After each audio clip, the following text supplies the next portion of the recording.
The palm wine tapper and the daughter of the chief. Have you ever wondered if true love can blossom in the most unexpected of places? Our tale explores just that, weaving a story of promises, divine intervention, and the enduring power of character. Chief Obi's was a man of great influence, his word law in the village. Yet, beneath his regal exterior lay a weakness, a penchant for accumulating debts. Nana, on the other hand, was a humble palm wine tapper. His days were spent scaling towering trees, extracting the sweet nectar that quenched the village's thirst. Adiku, the chief's daughter, had known only a life of luxury. Silks, jewels, and servants were her daily companions, a world far removed from the dusty paths Nana walked. Our story unfolds in a vibrant village nestled amidst vast farmlands. Towering palm trees dotted the landscape, their fronds whispering secrets to the wind.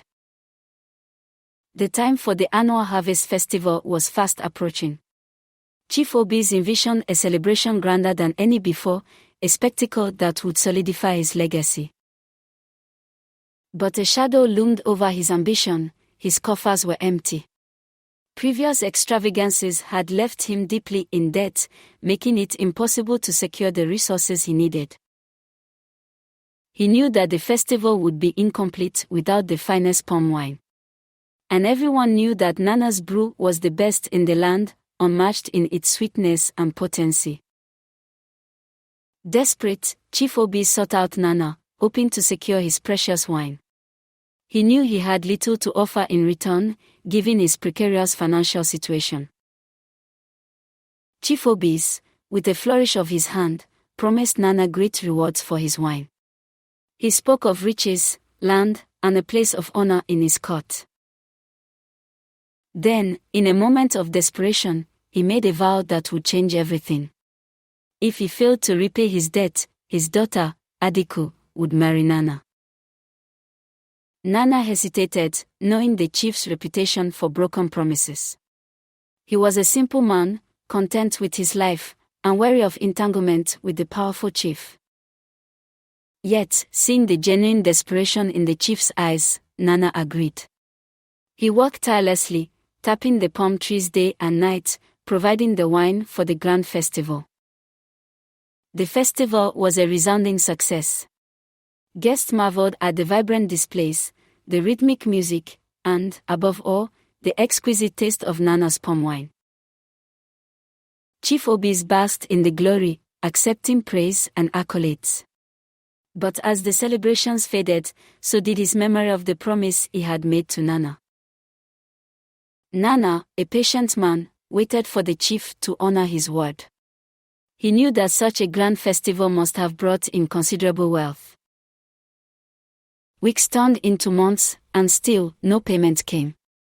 Finally, Nana approached the chief, reminding him of the vow he had made. The chief, dismissive and evasive, brushed Nana aside with vague promises. He spoke of future riches and delayed payments, hoping the humble tapper would simply disappear.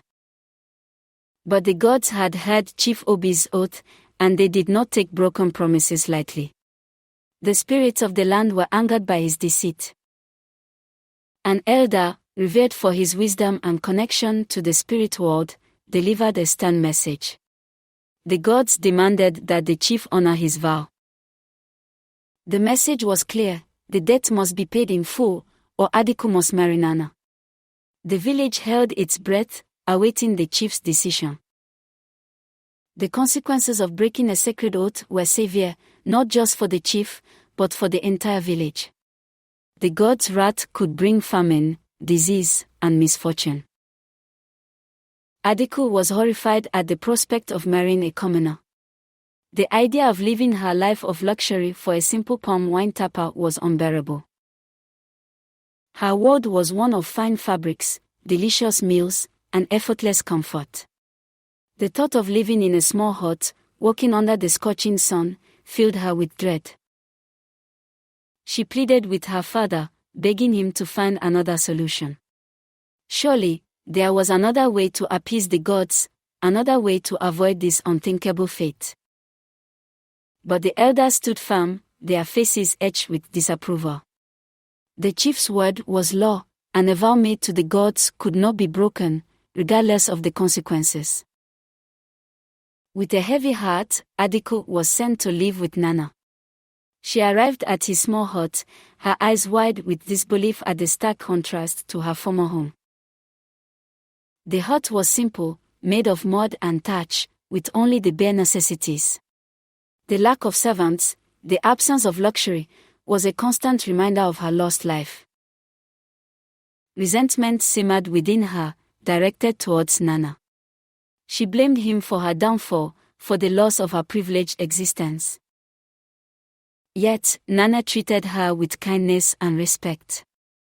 He did not demand anything of her, allowing her to adjust to her new life at her own pace.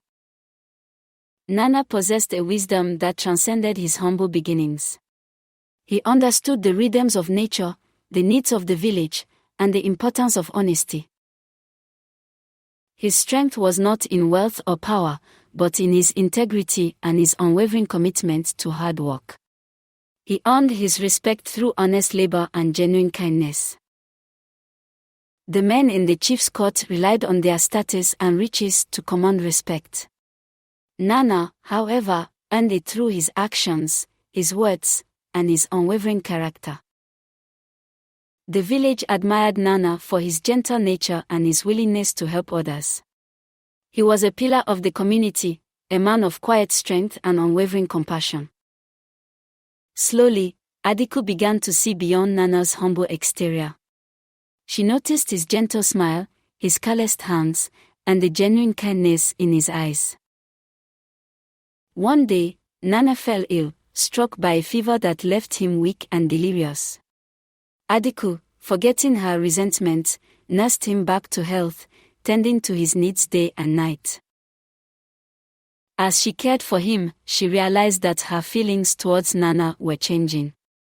The resentment was fading, replaced by a growing sense of respect and admiration. Nana became her protector, her companion, and her friend. She found solace in his quiet strength and comfort in his unwavering presence. Adiku, once repulsed by the idea of marrying a commoner, found herself falling in love with Nana. His kindness, his wisdom, and his unwavering character had won her heart. The unwanted marriage transformed into an admired union. The villagers marveled at the couple's love, a testament to the enduring power of character over wealth and status. Adiku, stripped of her luxuries, became a woman of wisdom and grace.